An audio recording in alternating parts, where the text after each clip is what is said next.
Good morning everyone, we are Group 6. Today we will introduce KPI 3 to you. The first part is the concept of KPIs. The second part is how and why KPI 3 work. And the last part is some case study about KPI 3.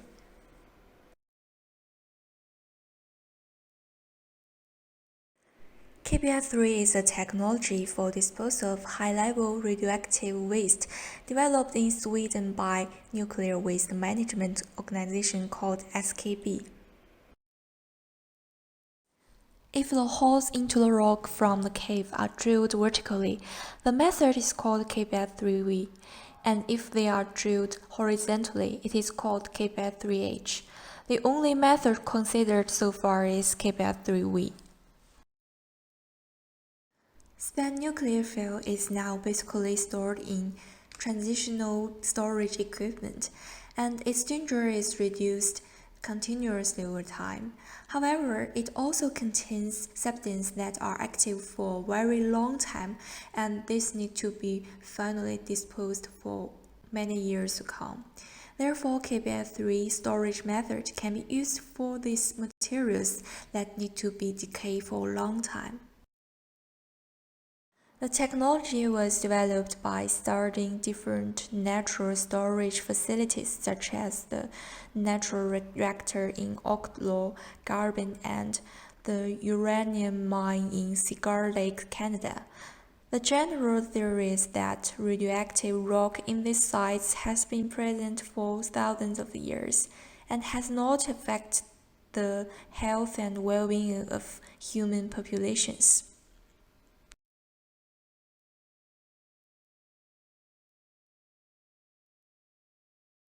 The main method steps including the following. First, encapsulating the nuclear fuel in copper canisters. The copper canisters will have nodular cast iron inserts.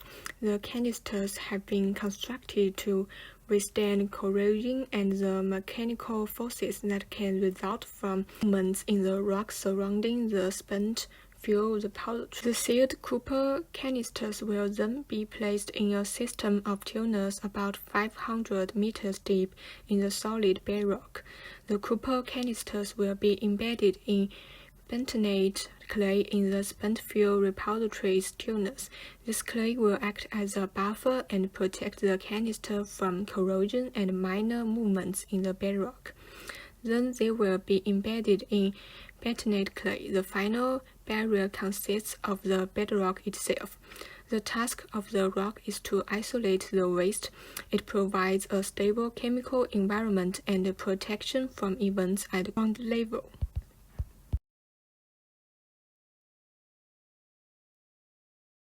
The canister, buffer, backfill, and closure are the main components of KPI-3 repository. The tight corrosion-resistant and load-bearing canister is used to encapsulate spent nuclear fuel. The canister are deposited in the crystalline rock at a depth of 400 to 700 meters. Around the canister is a buffer, which is a clay-containing swelling mineral, aimed to prevent water flow and protect canister. If contaminant is breached, buffer shell could also prevent and retard the dispersion of radioactive materials to the background and surface. Backfill installed in deposition tunnels is a key for multi-barrel, which aim to keep the buffer in its right place.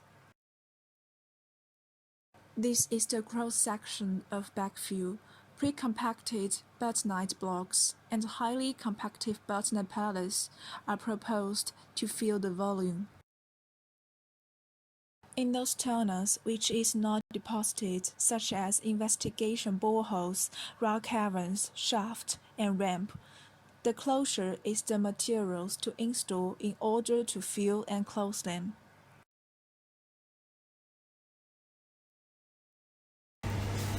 Okay, let's talk about design premises for a KPI 3V repository.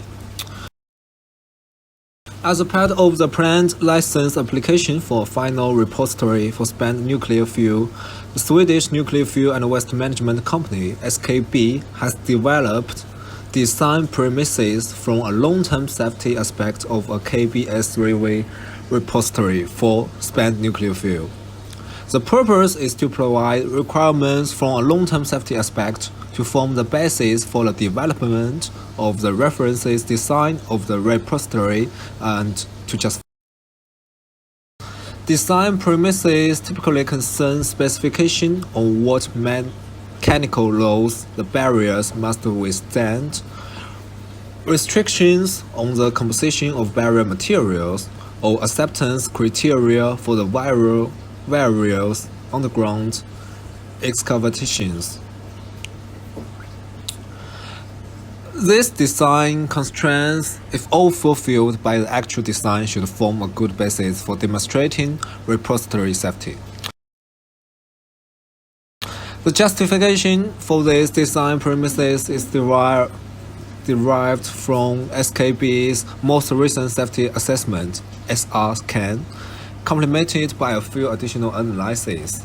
Some of the design premises may be modified in future stages of SKB's program as a result of analyses based on more detailed science data and a more developed understanding of processes of importance for long-term safety.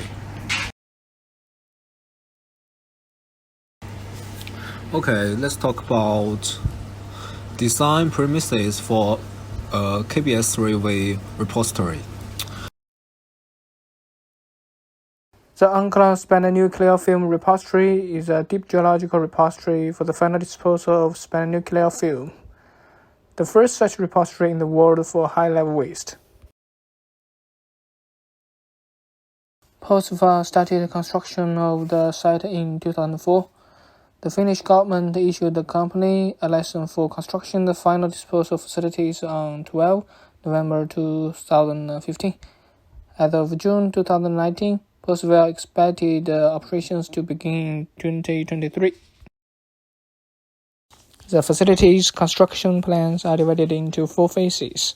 Phase 1, 2004 to 2009, focus on excavation of a large access tunnel to the facilities, spiraling downwards to a depth of 420 meters.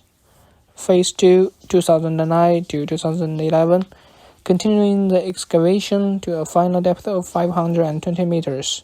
The characteristics of the bedrock were studied in order to adapt the layout of the repository. In 2012, POSVA submitted an application for a license to construction the repository. The license was granted in November 2015. Phase 3, 2015 to 2017, construction of the repository. Phase 4, the encapsulation of the barrier of the area filled with the spent fuel is projected to begin around 2020. Prospect forecast. The UNCLOS repository is accepted to be large enough to accept a canister of spent fuel for around 100 years. Until around 2120, at this point, the final encapsulation and barrier will take place, and the access tunnel will be backfilled and sealed.